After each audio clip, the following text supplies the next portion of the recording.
பூமி உள்ளவரை எங்கம்மா புகழே நிலைத்திருக்கும். புரட்சி தலைவி பெயர் மக்களின் நெஞ்சில் நிறைந்திருக்கும். பூமி உள்ளவரை எங்கம்மா புகழே நிலைத்திருக்கும். புரட்சி தலைவி பெயர் மக்களின் நெஞ்சில் நிறைந்திருக்கும்.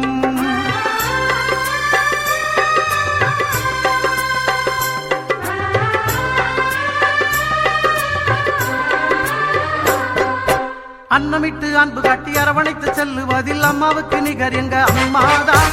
அன்னமிட்டு அன்பு காட்டி அரவணைத்து செல்லுவதில் அம்மாவுக்கு நிகர் எங்க அம்மாதான்.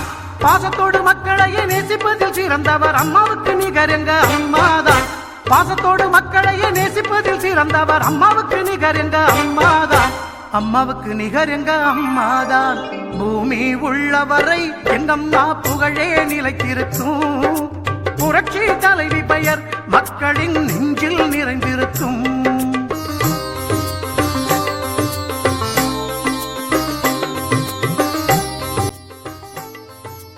பள்ளியிலே படித்த மாணவர்கள் கல்வியின் கட்டுப்பாடு நமக்கு தேவை.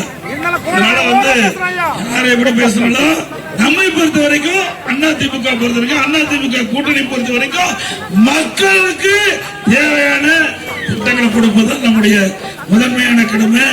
அது வரைக்கும் இந்த மாவட்டத்தை பொறுத்த வரைக்கும் வேளாண் வளம் திட்டத்தை கொண்டாந்து இந்த பகுதியில் இருக்கிற ஏரி குளம் குட்டை அனைத்தும் தூர்வாரப்பட்ட விவசாய விளைநிலங்களுக்கு இயற்கை உரமா கொடுத்தோம்ல, விலை இல்லாம கொடுத்தோம். திமுகவில் சில்லறை வாங்கிட்டு கொடுக்குறாங்க. நம்ம கட்சிக்கு அந்த கட்சிக்கு அதுதான் வித்தியாசம். குடிநீர் வரி உயர்வு, குப்பைக்கு வரி போட்டாங்க. வரி போடாத துறையே இல்ல. வரி போட்டு கொள்ளையடிக்கிற அரசாங்கம் தேவையோட விடுதலை தமிழ்நாட்டில். ஏன்னா இதை சொன்னா அப்பாவுக்கு மகனுக்கு கோபம் பொத்துட்டு வருது. உண்மைதான் நம்ம சொல்றோம். தமிழகத்துல சட்டம் அப்படின்னு ஒண்ணு இருக்குதா அப்படின்னு கேள்விக்குறியாயிட்டு. ஏன்னா சிறுமிக்கு பாதுகாப்பு இல்ல, பெண்களுக்கு பாதுகாப்பு இல்ல, பாட்டியம்மா கூட பாதுகாப்பு. கேவலம் இனிமேல் பாட்டியம்மா தனியா விட்டுட்டு போக முடியாது. என்ன இவ்வளவு மோசமான ஆட்சி தேவையா? சொன்னா முதலமைச்சர் கோவம் வருது, துணை முதலமைச்சர் கோவம் வருது. நாங்க உண்மையை சொல்றோம், நடக்கிற சம்பவத்தை சொல்றோம். அப்புறம் போதைப்பொருள் எங்க பார்த்தாலும் கஞ்சா விற்காத இடமே இல்லை. அந்த கஞ்சா திரவ வடிவத்தில் வருது, ஊசி வடிவத்தில் வருது, சாக்லேட்ல வருதுங்கிறாங்க. இப்படி விதவிதமா வந்த ஆட்சி தேவையா? இதனால யார் அழிகிறா? நாம் பெற்ற பிள்ளைகள், நம்முடைய செல்வம், நம்முடைய குழந்தைகள். அந்த குழந்தைகளை கூட நம்ம முழுமையா பாதுகாக்க முடியல இந்த ஆட்சியில. இதனால பள்ளிக்கறியில கல்லூரிக்கறியில இப்படி போறோம். ஸ்டாலின் அவர்களே, உங்களுடைய ஆட்சியில என்ன செஞ்சீங்க? செஞ்சாங்களா? பிரம்மாண்டமான மருத்துவ கல்லூரி 400 கோடியில கட்டி கொடுத்தேன். பிரம்மாண்டமான மருத்துவ கல்லூரி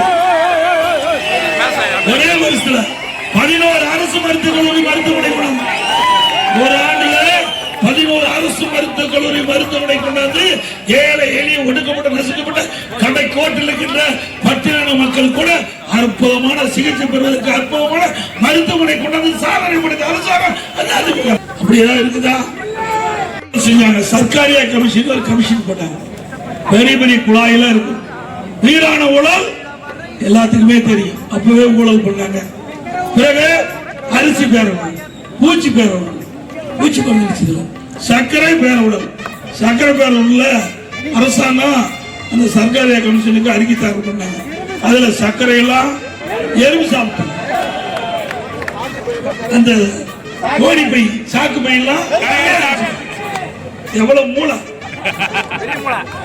சர்க்காரியா கமிஷனே சொல்லிட்டாங்க. விஞ்ஞான முறைப்படி ஊழல் செய்த ஒரே அரசாங்கம் திமுக அரசாங்கம் எழுதிட்டாங்க. மருத்துவ கல்லூரி பற்றை பெருந்துறை கிராமத்தில் அரசு சட்டக் கல்லூரி கொண்டு